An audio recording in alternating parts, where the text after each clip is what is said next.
Okay, I want to go over some calculator basics and create a video for you to use and access through your notes so that if you ever need to remind yourself of these things, you have a video to look at.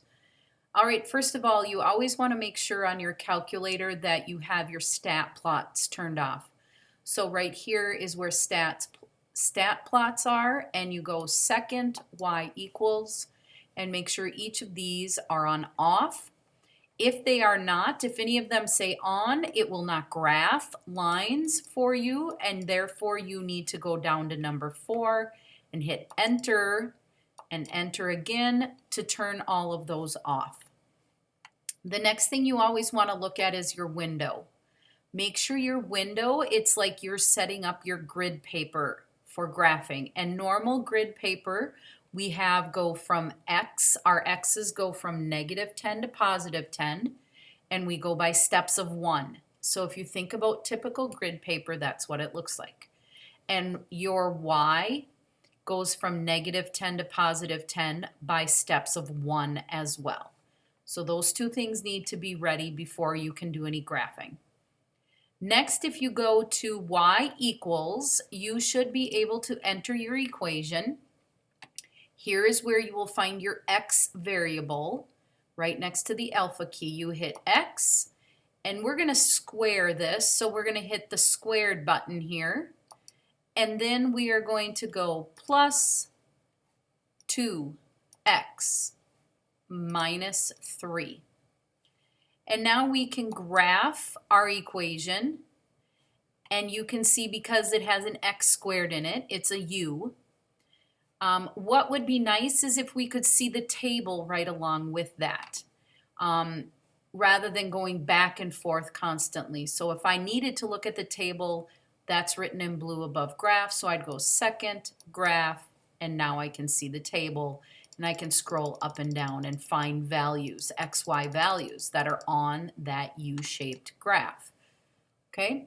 But in order to look at both of those at the same time, you can go to Mode and scroll down to where about the middle of the screen and go across to where it says Graph-Table. Hit Enter. And now if I hit the graph button, both my graph and my table will show up right next to each other. This way, if I'm going to click or if I'm going to be looking at the graph, I can see different things happening, like where the minimum point is, where the y-intercept is, where the x-intercepts are. And then I can also look at the graph to see if I know, like here, it looks like it's going through -3. So when I go and check my table, sure enough, this point, it crosses at 0, -3. This looks like it's crossing at x equals 1. So I go find x equals 1. Sure enough, the y value is 0. So I know that's an intercept. Okay, so now you can evaluate and look at both things. If you want to look for other points in your table, you still need to hit second, graph. So now you are selecting table, and you can scroll up and down and look at how it will move on your graph. That marker was moving on the graph to show us where we are, but you can keep going up and down your table. Okay?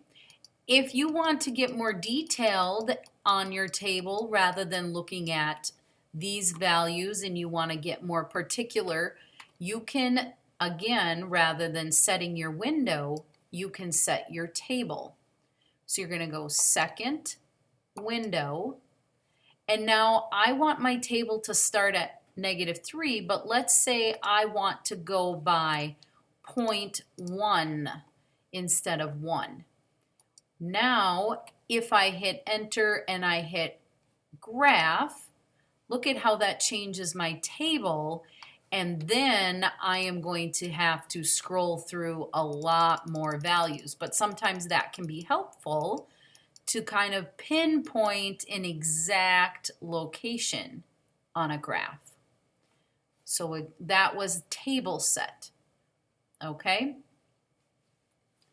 I think that's all we'll do for right now.